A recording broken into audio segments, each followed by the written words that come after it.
Okay.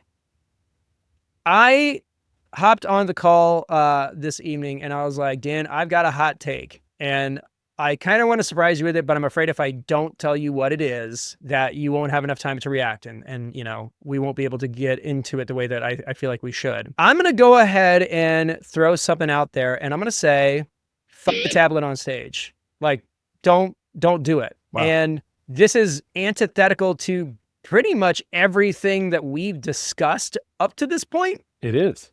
And I think that the argument that most people have is coming at it from the wrong perspective.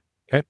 Because every time you get into an online discussion about it or whatever, it's people in the audience, and by people, I mean us, other musicians, going, it doesn't look professional or whatever.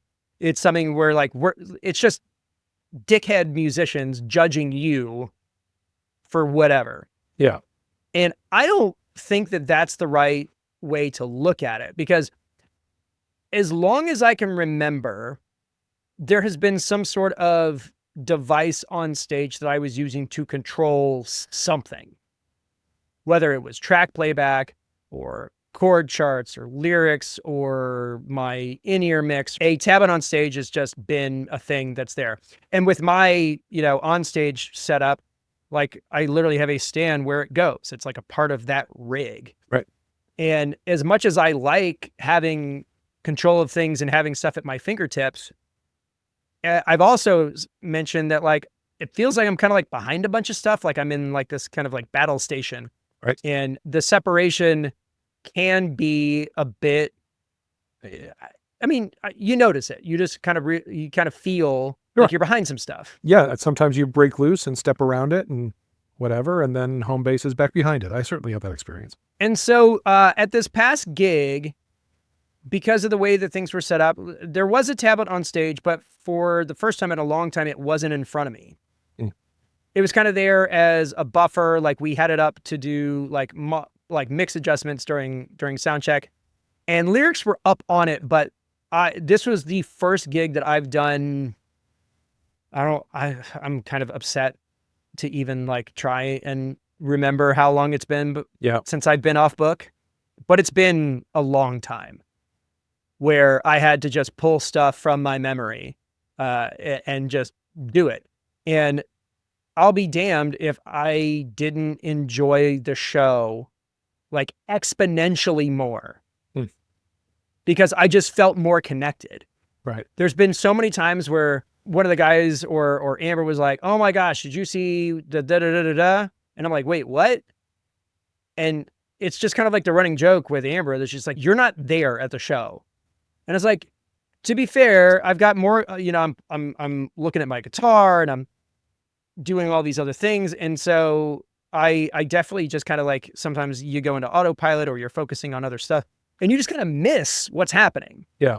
You feel like the show happens around you and you're just kind of along for the ride. But this gig, I felt just less tethered and more connected. Yeah. It also was a situation where I was fully wireless for the first time in a while. Right. So wireless mic and, in-ears and guitar and stuff. And I was just able to like just move around a lot more and I really enjoyed it. And I was able to like interact with everybody on stage a lot more and interact with the crowd a lot more. And I was just like, I kind of feel like I've been depriving myself of this level of enjoyment that I 100% took for granted. Yeah, that's good. I had the opposite experience when I went to being a power trio, where I'm the only guitar, I'm the only singer, or maybe one of two, depending on personnel, but I was much less able to take a solo and run around the room while, playing guitar in people's faces, totally unable to pull my mic off the stand wireless and go engage, right? Like I felt very much more locked down, and I definitely did have that experience of missing out on the kind of freedom that I had when I was totally free roaming, when I had enough personnel in the band to do that. So I do get that. I totally get that. And I 100% like this will change the way that I operate moving forward. And I think it's also important that like as musicians, we need to evolve. Like, you can have an opinion about something and you can change that opinion. Sure. And I don't necessarily besmirch people who want to have tablets on stage. I understand that like there's a reason for having them.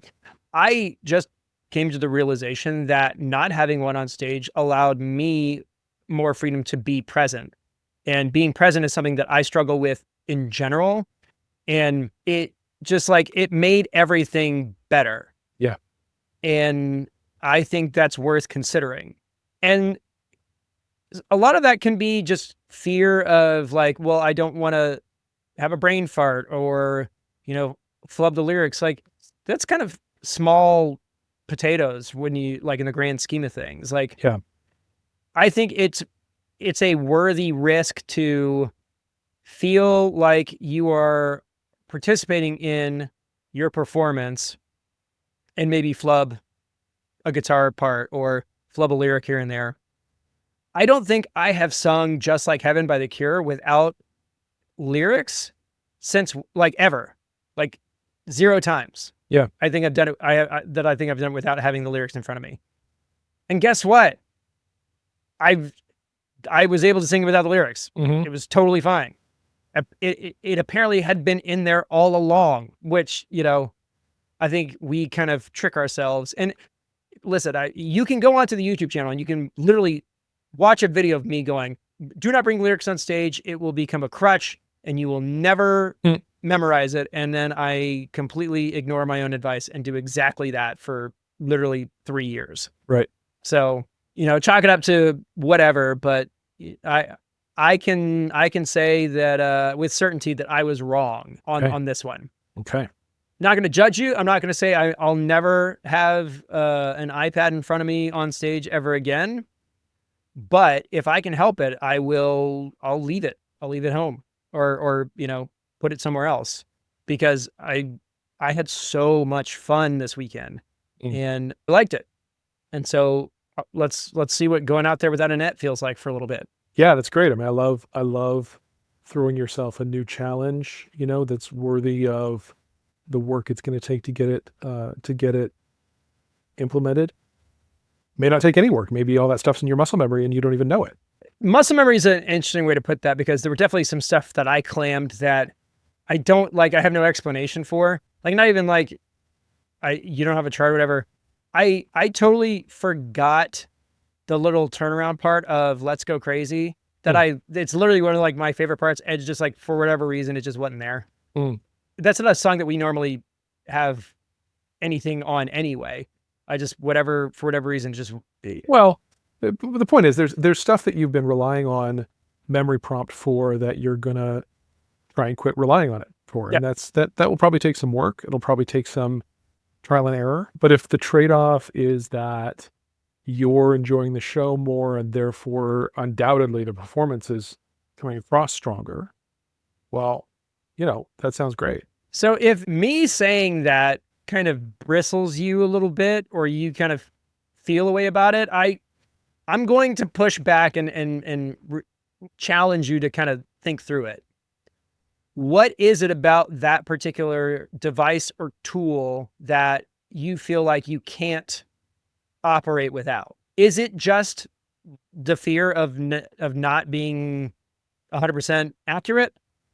Is it the fear of something else? Is it like, what is that thing? And what are you potentially depriving yourself of by utilizing something like that? Yeah, I mean, I think, in my case, my situation's different. I don't have a dedicated sound person. I'm running sound from the stage.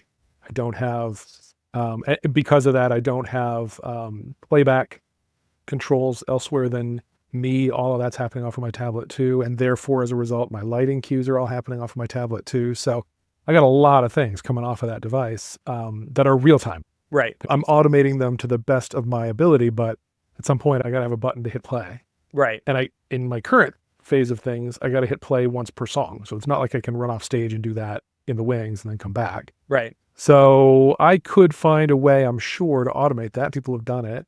Put it on a foot switch or something. Yep. I've done a lot of work to get out in the crowd beyond the barrier that the tablet would be. Mm-hmm.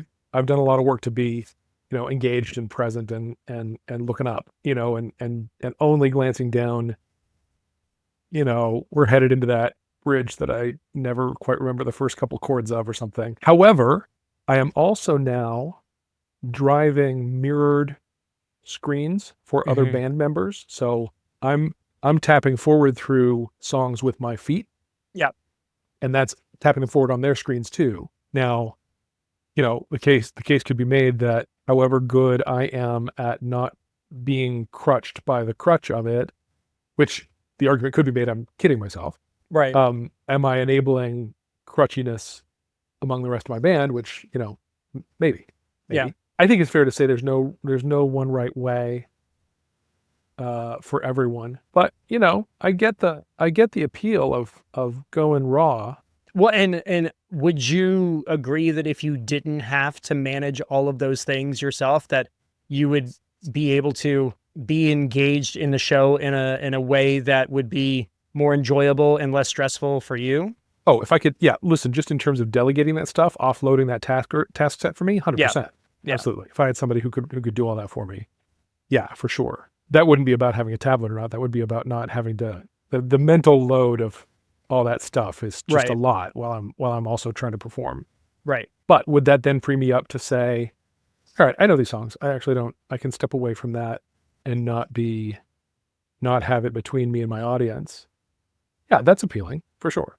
So yeah, there wasn't really anything else to it than that. It was just, I had this experience. I really enjoyed it. I realized that something that I was probably leaning on more than I should have was keeping me from actually like being there. Yeah. And doing something different and kind of shocking myself out of that system was like super beneficial. Right.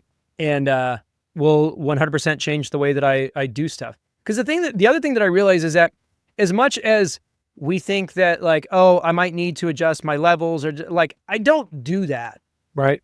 I really don't. Yeah. Yeah. After the first or second song, like that's it. Yeah. It is a safety blanket, in case something starts feeding back or something, to have that there. But the reality is during the show, someone might come up to me with feedback at the break, can't hear the fiddle or whatever.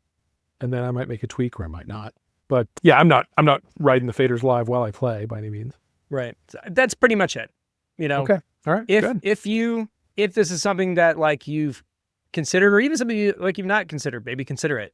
But in conclusion, fuck iPads on stage. Just forget it. Fair enough. And if you have the means to what's the word that I want to use? It's like, I want to say excoriate, but I know that's probably not the right word or the way to pronounce it. Eliminate it. Eliminate it. I'm fine. If you can manage it, try it. Try a show or two without it. See how you feel. If you think that it made you better, let us know about it. Coverbandconfidential@gmail.com.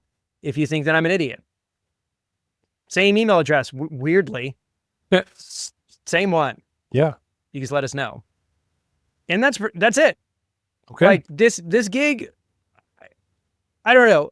It was the most fun that I've had performing in a really long time.